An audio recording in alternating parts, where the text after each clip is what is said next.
Hi friends, welcome to Geetha Samayal. வாங்க மதிய சாப்பாடு பார்க்கலாம். நல்லா சுட சுட சாதம்,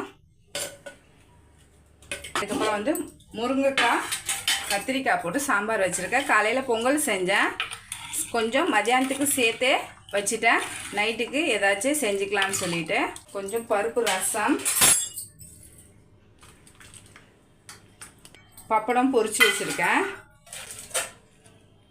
முள்ளங்கி கீரையை தண்டோட பிஞ்சு தண்டாக இருந்தது, தண்டோட பொரியல் பண்ணி வச்சுருக்கேன். தேங்காய் துருவல் போட்டிருக்கேன். ஏன்னா இதில் ஒரு மாதிரி கசப்பு மாரி இருக்கும், அதனால் கொஞ்சம் தேங்காய் துருவல் போட்டால் தான் நல்லாயிருக்கும்.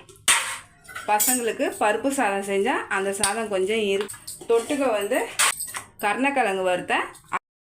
இன்றைக்கி நம்ம சேனலில் மட்டன் குழம்பும் கோதுமை களியும் வீடியோ வந்திருக்கு. பார்க்காதவங்க கண்டிப்பாக பார்த்துட்டு லைக் பண்ணி ஷேர் பண்ணுங்கள்.